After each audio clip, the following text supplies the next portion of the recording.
আরজিকর হাসপাতাল কাণ্ডের যত শীঘ্র সিবিআইকে তদন্ত শেষ করে পাঠারত চিকিৎসককে হত্যার জড়িত দোষীদের কঠোরতম শাস্তির দাবিতে বৃহস্পতিবার রাতের দখল নাও, দিন বদলাও এই স্লোগান তুলে নারী, পুরুষ ও শিশু একত্রিত হয়ে কালিয়াগঞ্জ শহরের প্রাণকেন্দ্র বিবেকানন্দ মোড়ে রায়গঞ্জ বালুরঘাট রাজ্য সড়কে দাঁড়িয়ে প্রতিবাদে সরব হয় সকলে।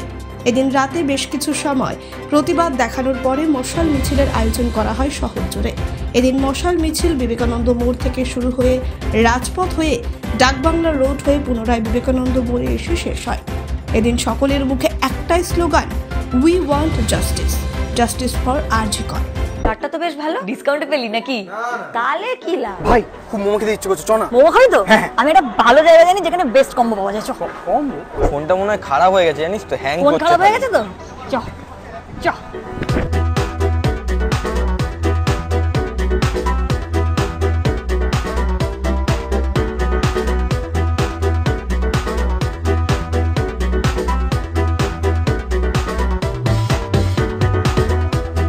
ফোনটা দেখ। তুই আমার জন্য ফোন কিনতে এসেছিস না? হ্যাঁ, তো আমিও কিনে নিচ্ছি নিজের জন্য।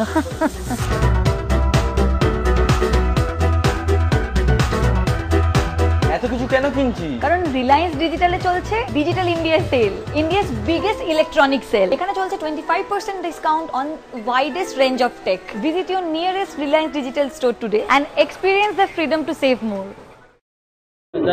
আপনাকে জিজ্ঞেস করুন, আপনার নাম? আমার নাম সঙ্গীতা ভদ্র। আপনারা তৃতীয় পর্যায়ে আবারও রাত দখলে নেমেছেন, কি বলবেন? আমরা তৃতীয় পর্যায়ে আবারও রাত দখলে নেমেছি। শুধু এটা তৃতীয় পর্যায়ে না, যতবার নামতে হবে, যতক্ষণ না আমরা ন্যায্য বিচার পাবো আমরা বারবার নামবো। কারণ আমাদেরকে নামতে বাধ্যই করা হয়েছে বলতে পারেন।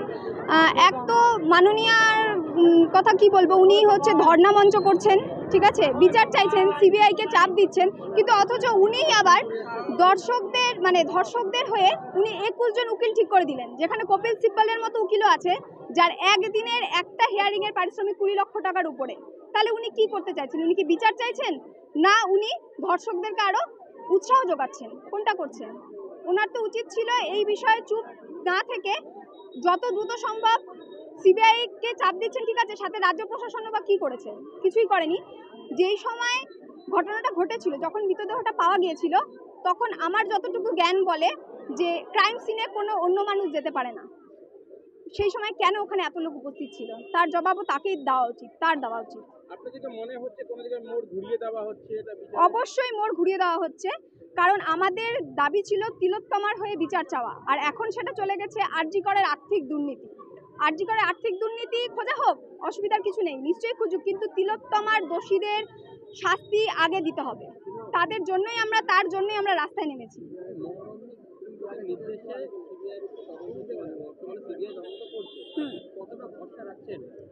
প্রথমে যখন সিবিআই তদন্তভার হাতে পেয়েছিল তখন মনে হয়েছিল খুব তাড়াতাড়ি ব্যাপারটা হয়তো সুরাহা হয়ে যাবে, কিন্তু আজকে 16তম দিন পার হয়ে গেল সিবিআই তদন্ত হাতে পাওয়ার পরেও, অথচ একইভাবেই চলছে। মনে হচ্ছে না যে কিছু আদতেও হবে। সিবিআইও কিছুদিন পরে হাত তুলে দেবে। এমনি তো সিবিআই বলেই দিয়েছে কোর্টে গিয়ে যে সমস্ত তথ্য প্রমাণ অলরেডি উল্টোপাল্টা করে দেওয়া হয়েছে, আমরা কি করব। তো আশা করছি যে আমরা বিচার চাইতেই থাকবো, রাস্তায় নামতেই থাকবো, এটাই আমাদের। আজকের প্রতিবাদে বলবো একই কথা, এবার সিবিআইকে চাপ দেওয়া হবে। এতদিন আমরা রাজ্য প্রশাসনকে চাপ দিচ্ছিলাম, এখন আমরা সিবিআইকে বলবো যত তাড়াতাড়ি সম্ভব দোষীদেরকে ধরুন, ধর্ষকদের শাস্তি দিন। একজন সঞ্জয় রায়কে ধরে তাকে সামনে দিয়ে বাকিদেরকে চাপা দিয়ে রাখবেন না, ধামা চাপা দেওয়ার চেষ্টা করবেন না, মোড় ঘোরানোর চেষ্টা করবেন না কোনো জিনিসের।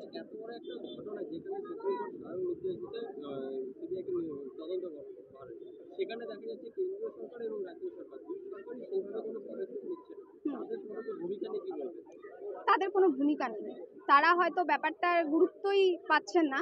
হ্যাঁ, যে কত বড় একটা ঘটনা ঘটে গেছে, কত বড় একটা জিনিস হয়েছে, নারীরা আজকে দেওয়াল পিঠে ঠেকে গেছে বলে রাস্তায় নামতে বাধ্য হয়েছে। আজ অবধি কি দেখেছেন কোনো ভার এইভাবে পুরো রাজ্য, দেশ জুড়ে বিদেশেও লোক রাস্তায় নেমেছে? আজকে নেমেছে, কিন্তু তবুও না আমাদের রাজ্য প্রশাসন না আমাদের কেন্দ্রীয় শাসন কারোরই টনক নড়েনি।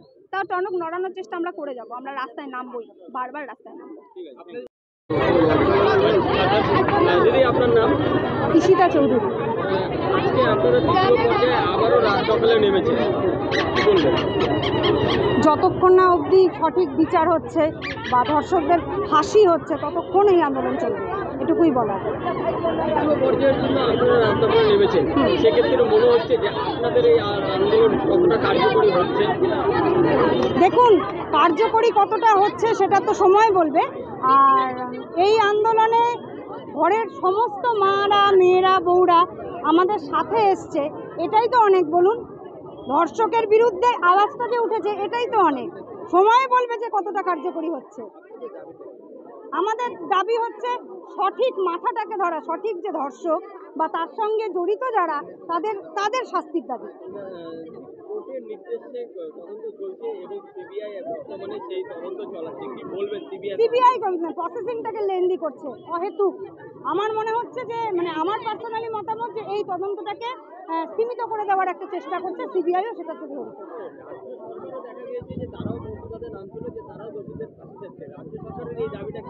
দেখুন, রাজ্য সরকার তো অনেক কিছুই করছে। মুখ্যমন্ত্রী, স্বাস্থ্যমন্ত্রী, পুলিশ মন্ত্রী একজন মন্ত্রী আর একজন মন্ত্রীর বিরুদ্ধে নামছে, আর একই ব্যক্তি। এটা হাস্যকর ছাড়া কি বলবো বলুন? কোনো ভূমিকাই নেই, ওনার ভূমিকা একদম জিরো আমার মনে হয়। আন্দোলনকারী যারা রয়েছে, যারা জুনিয়র ডাক্তার, তাদেরকে অনেকটাই আন্দোলন থেকে তাদেরকে কর্মে যোগ দিতে বলছে।